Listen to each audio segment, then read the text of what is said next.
The first question on the WhatsApp is from Riyaz from Bangladesh, and he's asking the question, why Allah punishes people in the grave, as there is a possibility that this person may get acquitted on the Day of Judgment.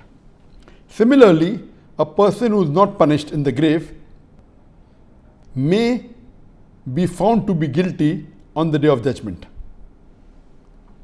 The question posed by Riyaz is that why does Allah subhanahu wa ta'ala punish the person in the grave? Maybe on the Day of Judgment he'll be acquitted, so won't it be injustice? And maybe you may not punish a person in the grave and he may be held responsible on the Day of Judgment. So isn't this wrong?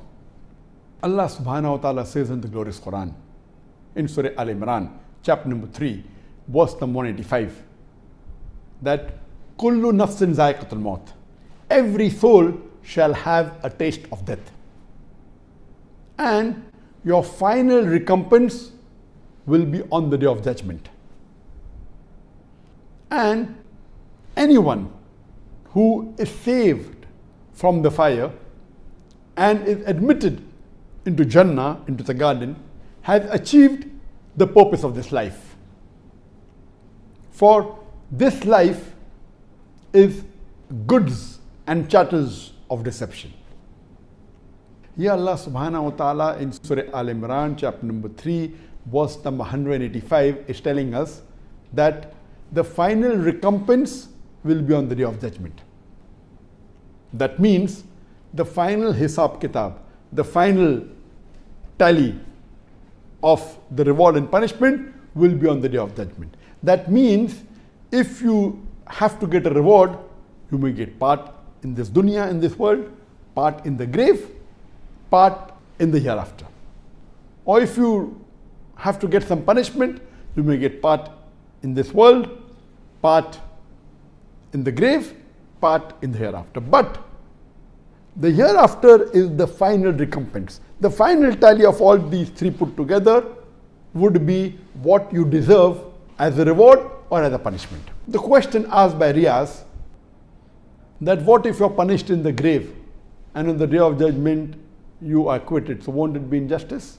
Or if you're not given a punishment in the grave and you're held responsible on the Day of Judgment, won't it be wrong?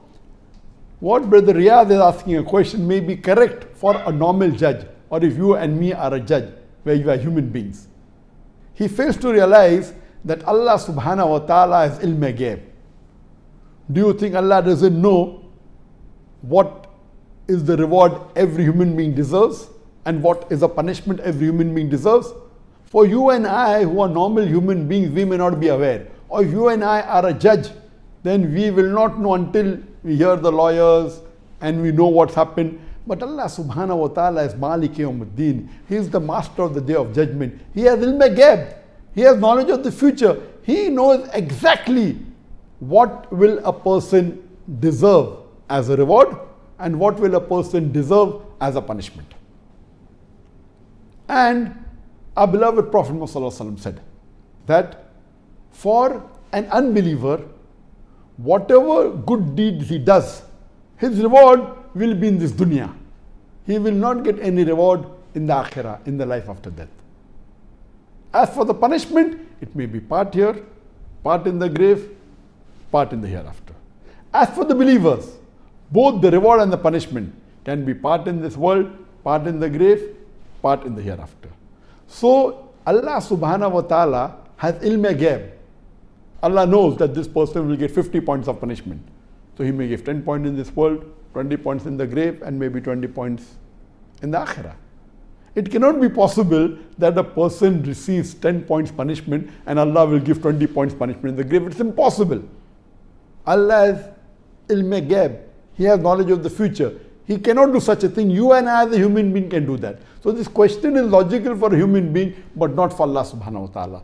Because he has ilm ghaib, he knows exactly what is the total punishment every human being will deserve, what is the total reward that he'll deserve, and all these three put together is the total punishment he deserves. And that's the reason it's mentioned in the Quran that on the Day of Judgment, no one will object to the justice of Allah subhanahu wa ta'ala. neither the Muslims, neither the non-Muslims. Even the kafir, even the unbelievers, even the non-Muslims who would be put in the hell, they will never say that they have got injustice. They will only ask Allah that why don't you give us one more chance? And Allah will say, it is too late. This was, in brief, the answer to the question.